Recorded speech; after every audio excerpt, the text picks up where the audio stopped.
Hello, Leo. Welcome to a timeless wave of love reading for you, where we discuss a topic of love. However, it may intrigue you, annoy you, whatever brings you here, and or the latter. Bear in mind, any association to the sign of Leo is also in true form and being here and listening out to the upcoming storytelling time. Bear in mind, however, that you have tapped into a reading that I, 7th, am holding at this time. This is not a personal one-to-one connection that you and I actually have made time for, so it is important that you remember using your discernment is vital, and taking all the bits and pieces that resonate with you, leave anything behind with me that may not have been to your liking.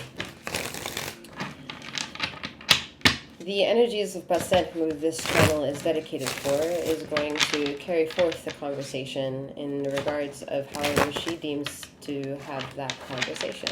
I, 7th, am just the interpreter of such conversation and will deliver these messages to the highest form of vibrational honor bestowed upon me. That being said, again, I am 7th, aka Master 7th, that reads these energies for you. I am a master healer that provides remote wellness alignments and tarot intuitive insights, such as this. Bear in mind, the description box below will have access to not only the sister channel, but also different various content, as well as my website if you'd like to know more information as to who I am, 7th, and or book any services that I have made available for you at this time. More specifically, remember that feminine and masculine energies are non-gender specific. However, femininity has both feminine and masculine energies. Masculinity as well has feminine and masculine energies. Lord. All right. Wave of love reading for Leo. We have the Two of Swords here with the Five of Pentacles, 10 of Cups, and the Tower card. Now. Whoa. All right.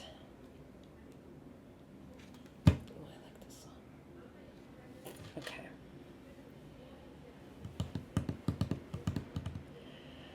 All right. So,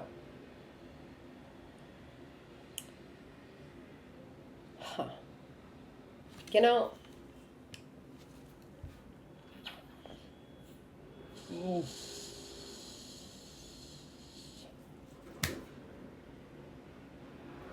there is something that the massive collective may or may not know. There's an average of them most likely not knowing. And even if they did know, they may gaslight themselves of how much it also is part of their problem.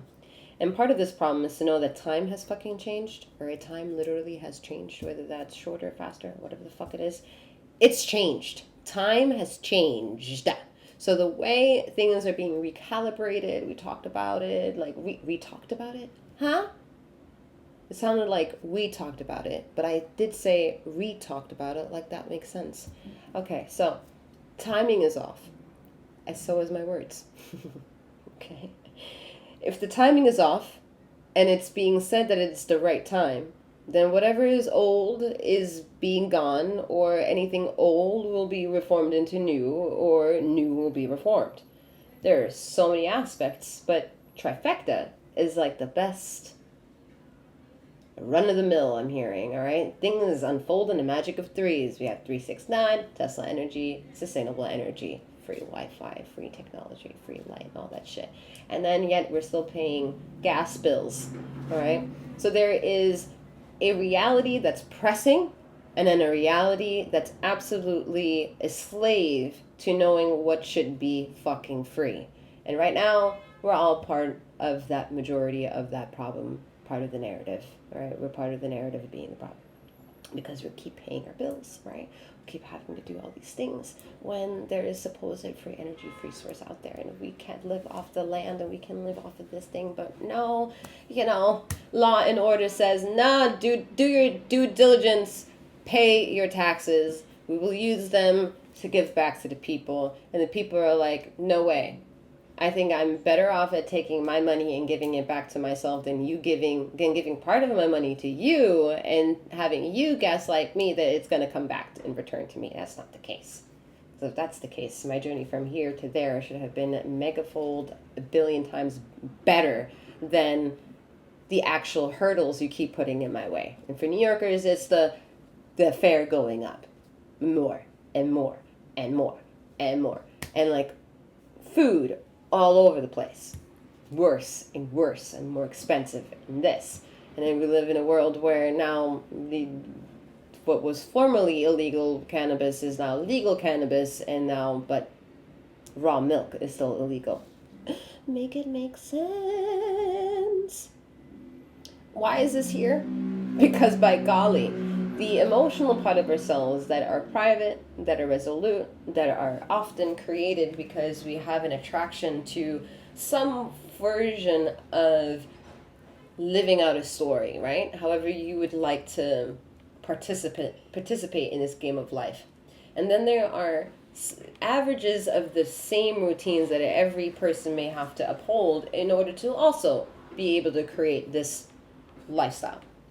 Now, there are missed opportunities for some, there are economical strikes for another, there's geographical issues, there are fucking disastrous issues. There are so many issues that can make or break the intensity as to what is righteous and what is merciless as far as opportunity goes for people, right? This is collective, so it can be fucking run of the mill here, all right? Now, what's pressing is what's yearning for you. What's yearning for you is family. What's yearning for you is stability. What's yearning for you is groundedness. What's yearning for you is the ability to have a full table and provide a meal for each other. Whether you cook for that, whether you eat it, the embracing of sharing time and space with someone and have that be over with food might be very alluring for you, right? And if it's in family, that's like satisfactory. That's like delicious, right? Yet there is also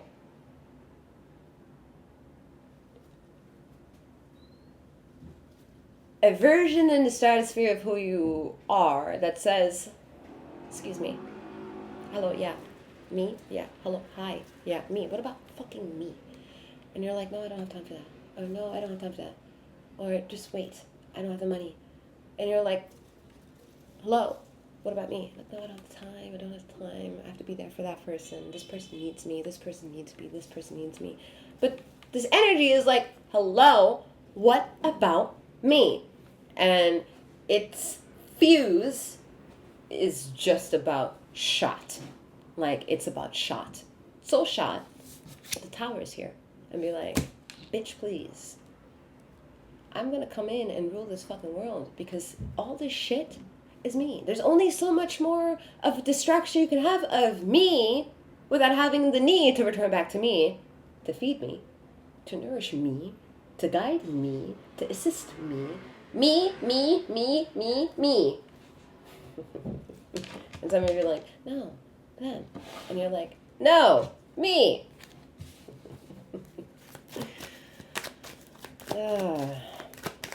2020 was the loudest, and I say the loudest narrative for everyone to say and hear the message of, oh, I need to go home.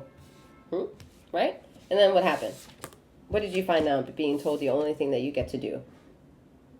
Sit with your shit and learn to love what is yours. And if you don't like it, well, let's hope integrity came through in that isolation time where the world was law and order time. It was like, nah, bitches, y'all stay under house arrest. And you're like, what? What?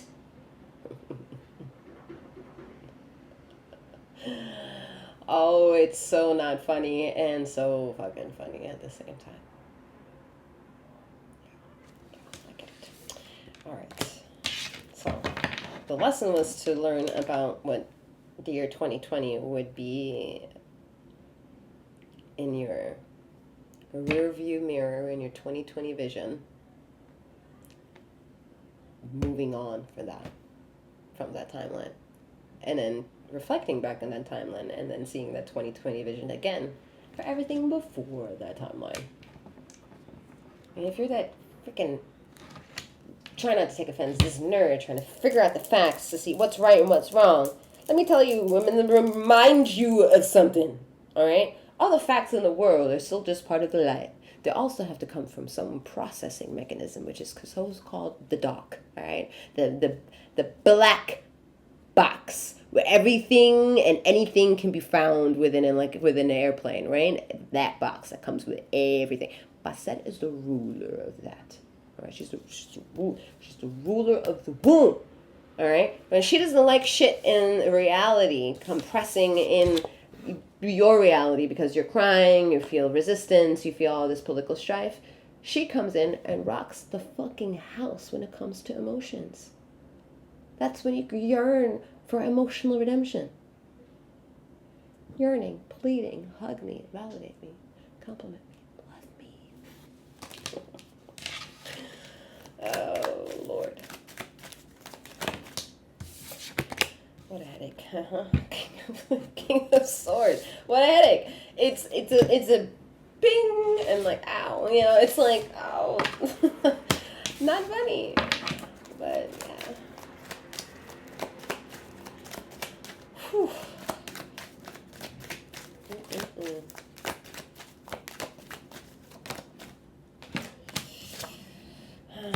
What a headache. 4 of Pentacles, right? All this is too heavy. Too heavy. Coping skills, alright? Coping skills. Movement. Whether that's listening to music and getting jiggy with it. Na na na na na na na. Oh, maybe that's controversial. Alright, 8 of Wands. Old traditional tarot will have you convinced that this is a message coming through fast and swift. And I beg to differ. I really do beg to differ. Eight of Wands is the energy of, yeah, shit is intense. And is a beautiful birthing of figuring out if this is fruitful to rebuild upon this or fruitful to move past it. Are you getting burned by these embers? Do you need to move from the situation? Do you need time to heal? Stop, drop, and roll. Oh, interesting. Stop, drop, and roll. That's. Can I make that the title? Huh. Stop, drop, and roll. It feels like nothing, so maybe I could. Oh, Lord.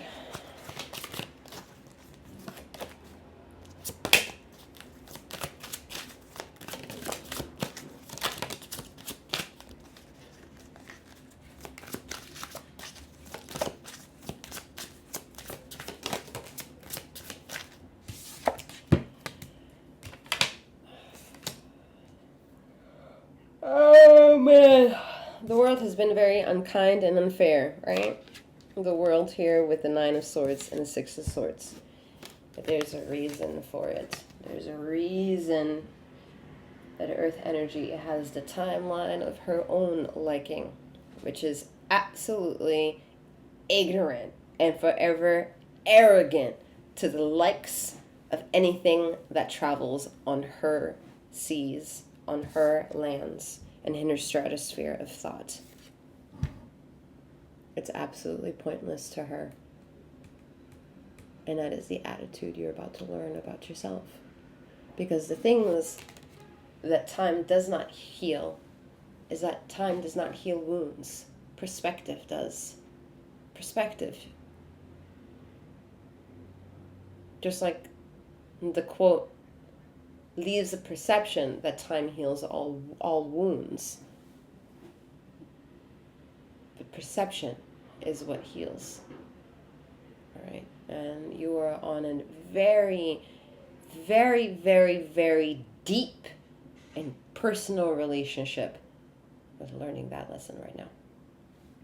All right, I'm wishing you a wonderful morning, noon, or night, wherever you are in the ether of this time and space, and may you keep flowing, growing, and glowing.